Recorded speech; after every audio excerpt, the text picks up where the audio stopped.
So when you start getting into self-development, one of the easier things, or one of the things that are obvious, is you start to notice all the things that you thought you wanted, whether that is your career or your life path.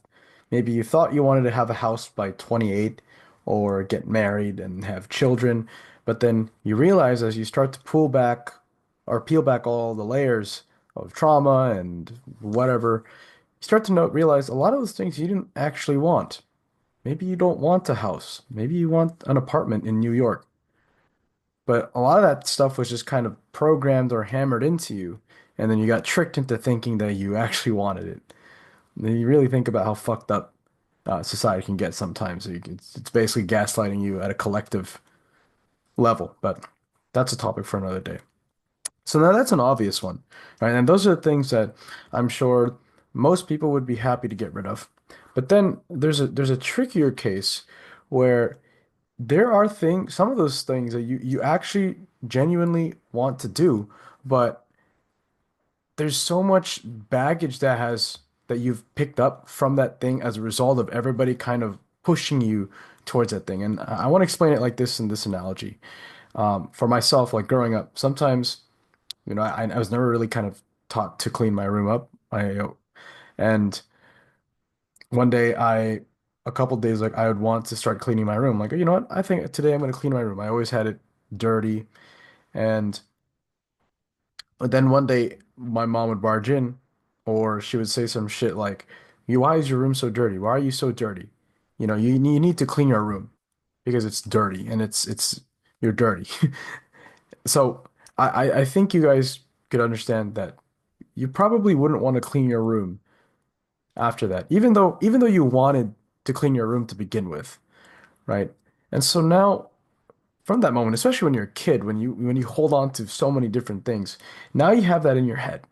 Now you're like, man, you have that like that voice of pressure that gets downloaded into your mind. So even though, you might be on your own, you might be living away from your parents, that is now like a frame of thinking, a frame of a way of moving about in the world that you might not even realize you are still running in your head.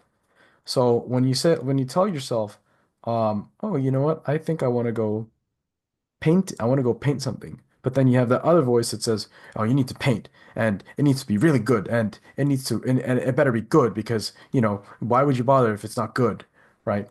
And so there's this pressure. There's like this pressure that does not need to be there, but is because of all the shit that's kind of occurred, right? So that's the tricky thing is, some of the things, yeah, you probably didn't want to do. You probably really, for myself, like I thought, I don't know, I wanted to go to college, I wanted to get my degree, and I wanted to work a 9 to 5. I realized I didn't want that shit, right? But getting involved with STEM in some way. I've always liked AI. I've always liked technology. As a kid, I really liked reading about black holes and space and all this shit. And what I majored in was aerospace engineering. So that actually was born from a genuine desire, or part of it at least was rooted in a genuine desire to get into this that sort of space. But um, what I didn't want was the degree. What I didn't want was to do it that way, right? I don't know what way, but that's the thing. And the tricky thing too is I kind of floated around for a couple years after I dropped out of college. Like I had this phase where, okay, you know what? I think I'm gonna go back to college, but I'm gonna do it online at this online university called Western Governors University. I was gonna do computer science. And so then my mom was like, okay, yeah, do that, do that. I thought you were going to school. And then once that started to settle in, I realized, ooh, I don't want to, I don't think I want to do it anymore. And I ended up not going through with that, right? Eventually that led me to the creator economy and started writing online and started building an audience and started making money ghostwriting. And but to this day, I still have the desire to, go get into AI and get into all this like comp sci stuff and math and physics and all these sorts of things. And that right there, in my eyes, is comes from a genuine desire to do these things. And what where I am right now in life is, I've been doing this whole like inner work, spiritual development, uh, healing trauma, all that sort of stuff for the past probably like almost 2 years now. And something that I've come to realize is, again, we we have this desire, but then your ego kind of hijacks it and it turns it into something that it must achieve. And that, oh my God, we could look so cool. Or, oh my God, so many girls would want to talk to us or whatever, right? Or, oh my God, then my parents will finally approve of me, right? Then I'll finally get acknowledgement from my mom or whatever external, insert any type of external validation, right? So it gets hijacked by your ego and it turns it into something for external validation when in reality it was actually to begin with a deep expression of your inner self from inner to outer instead of the other way around. So that is a tricky thing. So you might actually genuinely have a desire to do something, but because of all the gunk that you've incurred throughout the years, it turns into this burden instead of something that is supposed to be, I mean, fucking fun and enriching and enjoyable. And that right there is the conundrum. So how do you actually distinguish between the two? Honestly, I'm still trying to figure that out myself. Um, but I think one thing is what are the things that have stayed? What are the things that have always kind of been on your mind, or I mean, I would even say deep in your heart, and it's never really left you.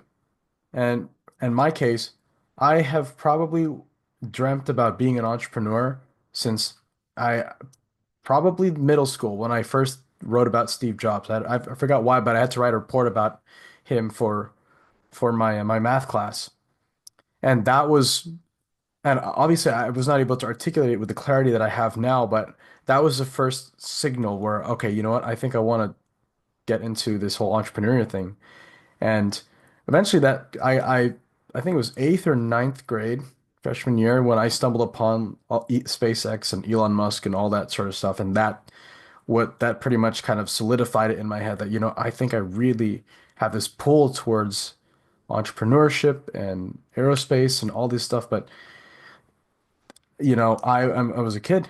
You can't really when you and when your parents are not really down with it, when your family's not really down for that sort of thing, it doesn't align with them. Well, then they're gonna push you in other directions. So I got pulled into college, and I got caught in this weird thing where I wanted to go to college, but deep down I had this desire to do something more, do something greater. And that's not to put down people who go the traditional path, but it was just not for me. It just didn't feel aligned, and I really could not articulate why, but I just knew I had that desire, and that has been. I could say I'm not really certain about a lot of things from the past, but I can say for certain that this is a thing that has been on my mind in some capacity for most of my life. For like t sixth grade was like 2011, 2012, so that was like 12 years ago. It's half my life. Half my life I've had that desire. And it's never really left me. And it's kind of always been there. And now I'm slowly creating that for myself. I start off at level zero point 0.5, running this, basically just being a freelance ghostwriter, running a business. But I'm slaying the little demons at level 1, right? The Taurus demon from fucking Dark Souls, right?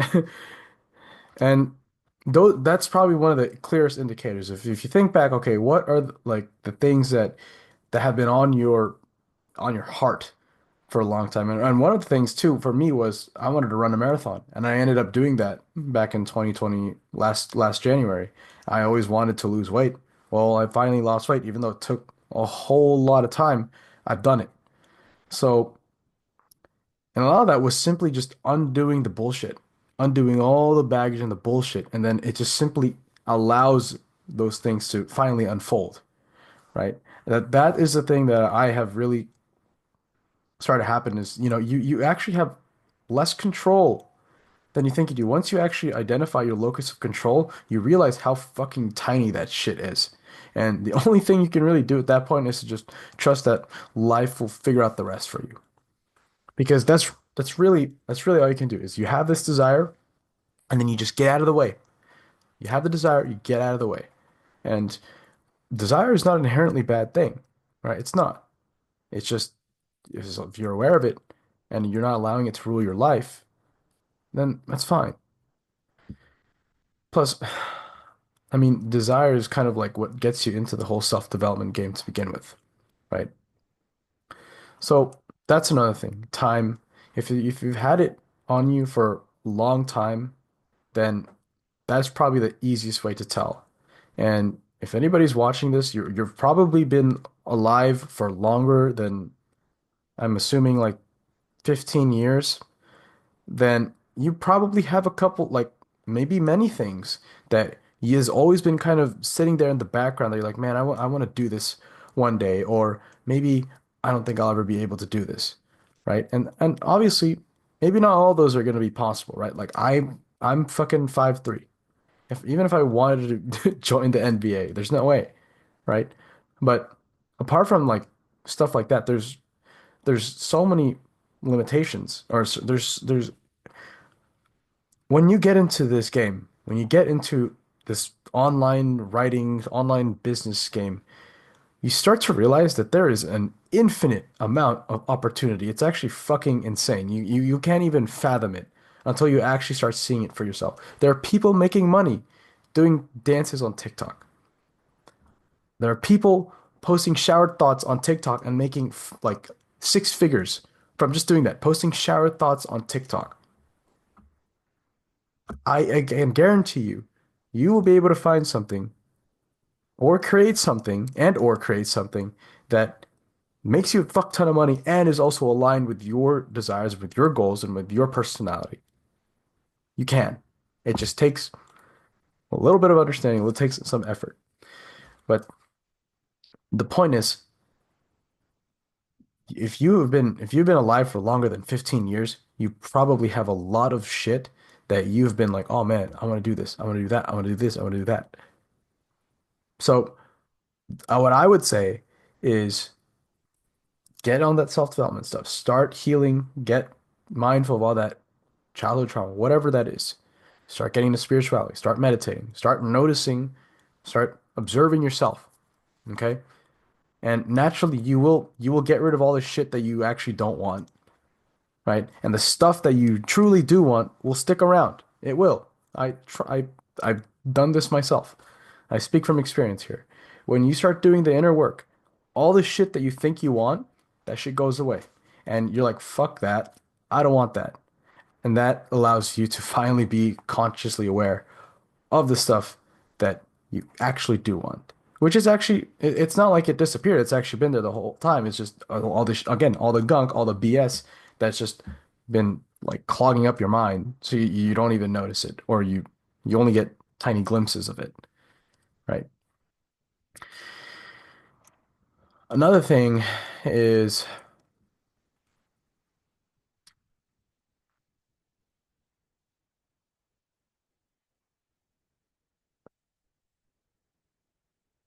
well, once you figure those out, now it's a matter of like, okay, what's the easiest one of these that I can do right now? And it makes for me like the marathon was basically one of the first major things that I wanted that I wanted to that I wanted to achieve. And it makes sense that it was one of the first because it's probably the cheapest one to do, right? Because I mean all you have to do is pay for the marathon and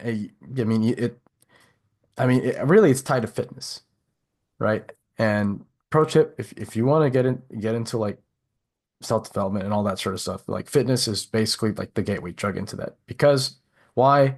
It is it is the lowest barrier to entry out of all the other aspects of to like wealth creation, to like improving your relationships, because it's mostly free and like you don't really need other people to do it, right? So That's what the thing with the marathon. The marathon was actually the lowest barrier to entry because, yeah, I mean, it was mostly free. Apart from, paying for shoes and the marathon itself, it's mostly free. Whereas with the business, there's a lot more labor, more, and that means more resources that's in energy, time, effort, and of course money, right? You have to pay for education to learn how to do this stuff. I mean, you don't have to, but it'll save you time.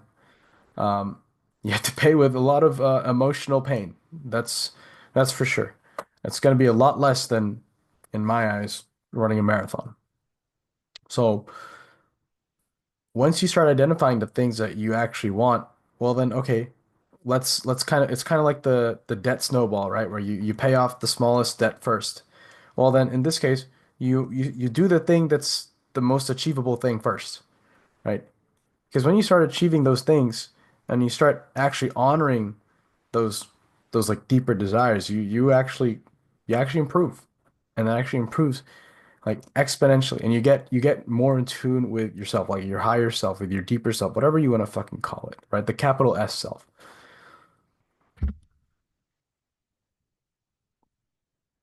Anyways, that's it so far.